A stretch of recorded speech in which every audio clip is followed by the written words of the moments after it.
پانی پت کی تیسری جنگ۔ یہ جنگ افغانستان کے بادشاہ احمد شاہ ابدالی اور مرہٹہ سلطنت کے درمیان 1761 عیسوی میں لڑی گئی۔ احمد شاہ ابدالی جدید افغانستان کے بانی تھے اور افغانی آپ کو آج بھی احمد شاہ بابا کے نام سے یاد کرتے ہیں۔ دوسری طرف مرہٹہ سلطنت تھی اور اس کا صرف ایک ہی مقصد تھا، یعنی پہلے افغانوں کو پنجاب سے نکالنا اور پھر مغلوں کو دہلی سے نکالنا۔ اس طرح وہ ہندوستان سے اسلامی سلطنت کی ہر علامت کو ختم کر دینا چاہتے تھے۔ مرہٹوں نے درجنوں جنگوں میں مغلوں کو شکست دے دی تھی۔ مغل شہزادے جانشینی کی جنگیں لڑتے رہے اور مرہٹے اپنی فوجی طاقت بڑھاتے رہے، یہاں تک کہ 1755 عیسوی میں دہلی تک پہنچ گئے۔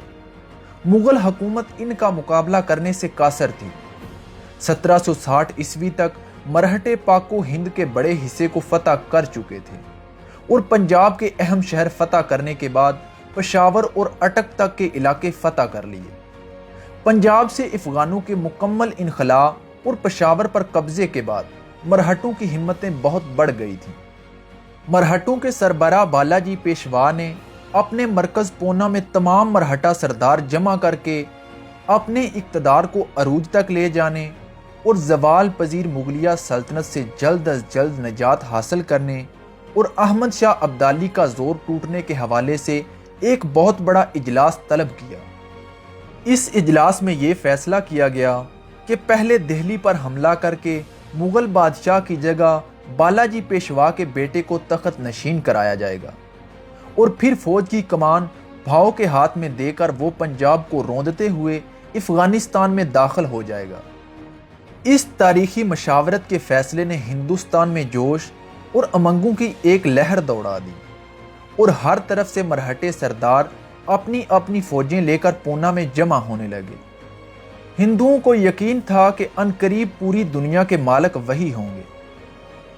ان دنوں دہلی کے عظیم محدث حضرت شاہ ولی اللہ جنہوں نے بر صغیر میں حدیث کی اشاعت میں سب سے بنیادی کردار ادا کیا تھا، مرہٹوں کے طوفان سے بڑا اندیشہ محسوس کر رہے تھے اور وہ چاہتے تھے کہ احمد شاہ ابدالی ایک بار پھر ہندوستان آ کر یہاں کے مسلمانوں کا نجات دہندہ ثابت ہو۔ ہندوستان کی سیاست کا اہم رکن نواب نجیب الدولہ بھی ان کا ہم فکر تھا اور یہ احمد شاہ ابدالی کے بڑے عقیدت مند تھے۔ اس سے قبل احمد شاہ ابدالی یہاں 4 بڑی مہمات کر چکا تھا، مگر اب حالات بتا رہے تھے کہ جب تک بت پرستوں کی سرزمین کے قلب میں گھس کر مرہٹوں کی کمر نہ توڑ دی جائے، یہاں کے مسلمانوں کا مستقبل ہرگز محفوظ نہیں رہ سکتا۔ چنانچہ شاہ صاحب نے نواب نجیب الدولہ کی معرفت سے احمد شاہ ابدالی کو ہندوستان آنے کی دعوت دی۔ احمد شاہ ابدالی کو مرہٹوں کے اس سیلاب کا علم ہو چکا تھا جو پونا سے پنجاب کی طرف امڑ رہا تھا۔ اب تک اسے اتنے بڑے لشکر سے مقابلے کا کوئی تجربہ نہ تھا، اس لیے اپنے وطن سے سینکڑوں میل دور کمک کے بغیر ایک بہت بڑی اور غیر یقینی جنگ لڑنے کا تصور اس کے لیے پریشان کن تھا۔ احمد شاہ ابدالی ستمبر 1759 عیسوی میں قندھار سے 15,000 سواروں کے ساتھ مرہٹوں اور سکھوں کے فتنے کو دبانے کے لیے ہندوستان کی مہم پر روانہ ہو گئے۔ راستے میں تیمور شاہ اور سابق حاکم لاہور جخان خان اپنی اپنی نفری کے ساتھ ان سے آ ملے۔ اب ان کے سپاہیوں کی تعداد 30,000 تک پہنچ گئی۔ احمد شاہ ابدالی مرہٹوں سے فیصلہ کن جنگ میں تاخیر نہیں چاہتا تھا، مگر اس سے پہلے اسے دہلی پہنچ کر مسلمانوں کی تہذیب و ثقافت کے اس قدیم مرکز کو مرہٹوں کی لوٹ مار سے بچانا تھا۔ وہ شاہ عالمگیر ثانی کے اقتدار کو بھی محفوظ کرنا چاہتا تھا، مگر راستے میں اسے اطلاع ملی کہ دہلی کی سیاست میں اکھاڑ پچھاڑ شروع ہو چکی ہے اور مغل بادشاہ قتل کر دیا گیا ہے۔ یہ صورتحال ابدالی کے لیے غیر متوقع بھی تھی اور اس وقت دشمن 3 سمت سے ابدالی کی افواج کے گرد بھی موجود تھا۔ احمد شاہ ابدالی سہارنپور پہنچے تو روہیلا امراء نے 10,000 سپاہیوں کے ساتھ ان کا استقبال کیا۔ یہ 40,000 کا لشکر دہلی کی طرف روانہ ہو گیا۔ جنوری 1760 عیسوی کو دیتا جی سندھیا 20,000 لشکر لے کر